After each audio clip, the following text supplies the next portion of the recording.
Well, I don't usually cover breaking news or stories that just came in, but this literally just came in. Pyrocynical has responded to the grooming allegations. And to be honest, at this point, I thought, if Pyro wasn't going to respond after the interview came out with Tommy C, he was never going to respond at all. But here we are a week later, about 2 hours ago on his Reddit, he has responded to the allegations. So let's waste no time. Let's just jump right into this. The post is titled, Addressing the False Allegations. This is from Pyrocynical. He says, "Hey gamers, I would like to take this opportunity to address a false allegation recently made against me on Twitter.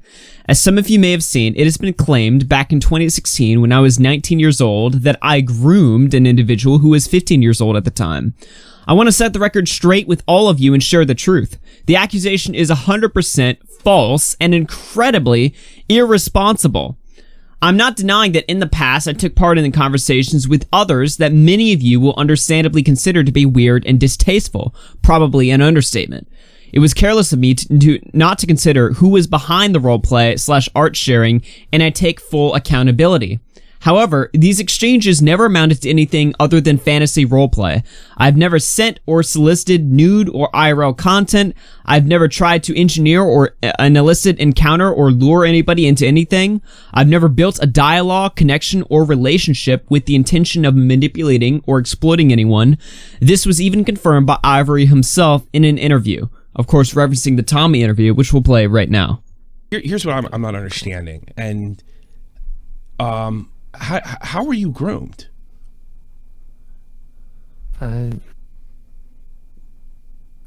Because you don't need to be groomed for this to be wrong. Let me tell you something right now. If this conversation itself, assuming it took place, and it's looking like it did, is completely inappropriate for adult to have with a child.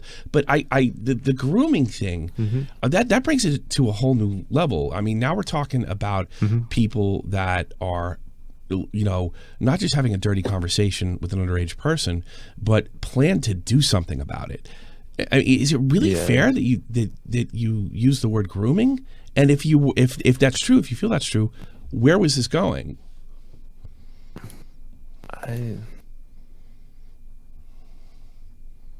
I'm not I don't know. Did somebody tell you to use the word grooming?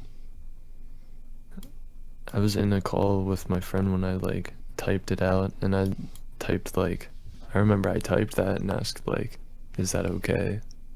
Because they know about this. And all right, I'm gonna cut it off there. We'll revisit this interview in a second there, but that's very interesting stuff, and I'll give my analysis here in just a second, but I want to go back and just read you guys his statement first before I give my analysis of the situation. So Pyro goes on to say, he never at any point stated that he felt uncomfortable, and if he did, I never would have continued to message and respond to him. Every exchange between Ivory and I was fully consensual and reciprocal. He never once disclosed the fact that he was 15, but at the time the exchanges commenced, he didn't include his age in his bio until he was 16, but I was not on Twitter between the 28th of December 2016 until the 29th of June 2017 as I was suspended. Moreover, individuals have since come forward contending that Ivory would be disingenuous about his age to proactively gain entry to other fantasy roleplay groups. Now, it includes this screenshot right here. From somebody defending Pyrocynical. At this point, we know that Kraz is trustworthy since he has provided us with a lot of evidence. I took this to DMs with him, and he told me that Ivory has lied about his age to Pyrocynical and also to some of his own friends. Showing the DMs right here. Ivory is part of the really spicy ERP. Popular people on YouTube all know about Pyro's fetishes, but people like Strixo didn't and pressured Ivory to complain about them grooming him, while knowing that he himself lied about his own age to them. There was nothing new about this, only that some people are trying to expose him. So here we have someone alleging that Ivory did in fact lie to Pyrocynical about his age. Pyro says here, I'm really confused by Ivory's inconsistency. There is evidence to suggest that he engaged in fantasy roleplay with another individual similar in age to me. This individual was also not aware of Ivory's age at the time, but in this particular example, it was Ivory who was very much initiated and directed the roleplay. He shows this screenshot right here.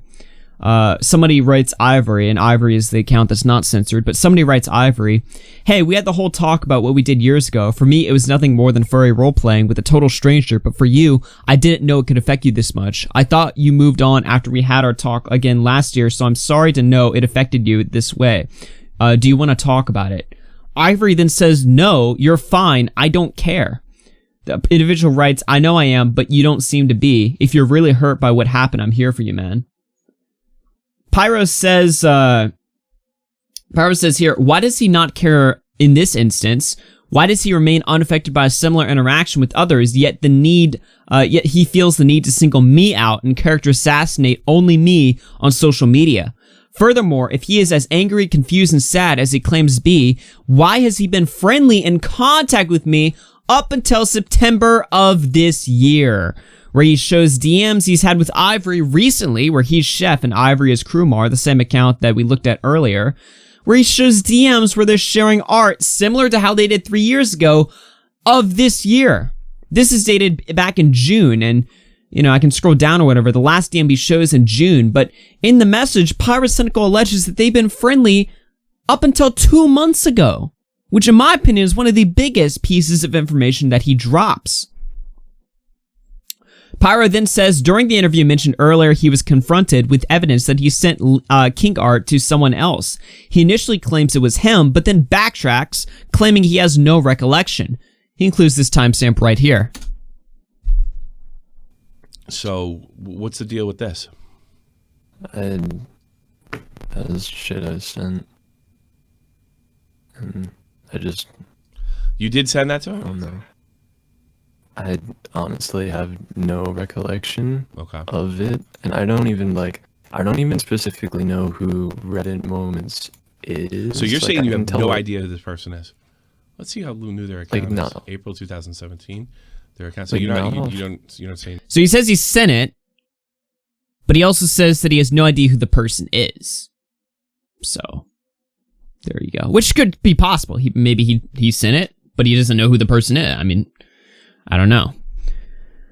He writes here, and then he finishes this off saying, I'm not here to personally attack anyone. I just want to clear my name. Being falsely accused has been extremely stressful, and it's such a serious issue. I feel it has to now be addressed. All that being said, I will kindly ask my fans not to call it Ivory or direct any negativity his way. I don't want to play any part in fueling or perpetuating hate. I just want to share the truth, close this chapter, and move forward and return to what I love doing, making unfunny videos. Okay. That is his response here. And here's what I have to say, all right? First off, I want to, reciprocate the same message that Pyro wrote here. Do not send hate to Ivory. Obviously, the DMs are real. And obviously, they were inappropriate to send to a minor. And obviously, Pyro, much like a lot of YouTubers that send messages to their fans without realizing their age, should have taken a more active effort in figuring out the age of the individual that they're sexting with or sharing art with or whatever. I think it's pretty clear from the interview that Ivory does feel bad about this entire situation. However, I think Ivory, if what Pyro is saying is true, should have been upfront with, yeah, I was cool with this guy up until a couple months ago. Here's why my opinions changed about him. Here's why what I thought happened to me. Here's why my opinion changed about the dangers that happened to me. Also, the stuff about where the same thing happened to Ivory, and he's just like, nah, dude, I don't care. You're fine. I'm curious to hear with Ivory what the difference is between the sexual conversations he had with that person that's redacted versus the conversations he had with Pyrocynical. Because it seems like Pyro's kind of caught him here. Now, I don't want to completely just shit on Ivory or whatever. The conversation should have never happened. They look creepy. They look degenerate. That's definitely a fact. But it seems like Ivory could have benefited from being a little bit more upfront and honest about was this grooming, what his definition of grooming is, his entire relationship with Pyrocynical, and the fact that his age was public, because this is something I see disputed a lot. People are like, were you upfront about your age? He claims that yes, he shows tweets where he references his age or whatever.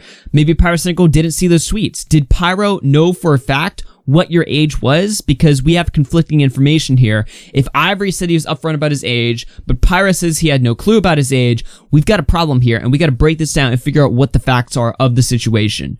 That being said, this is not binary. This is not fuck Ivory and pro Pyro, or fuck Pyro and pro Ivory. Obviously, it seems like there's been faults on both sides here, based on what I've seen, but there's also conflicting information, so we kind of need to see Ivory give a response to this entire situation, be a little bit more upfront about some things, and be a little bit more direct about others. That being said, innocent till proven guilty. Pyro has responded. That's his response. What are your thoughts? You can go ahead and drop that in the comments below. My name is Augie RFC. And I'm gonna go ahead and bounce out of here. This stuff is this is some very sketchy stuff we're dealing with here, but hopefully Ivory's able to clear up some misconceptions here. Anyway, you guys hear the music. I'm gonna get out of here. Goodbye, everyone. Have yourselves a good night and take care.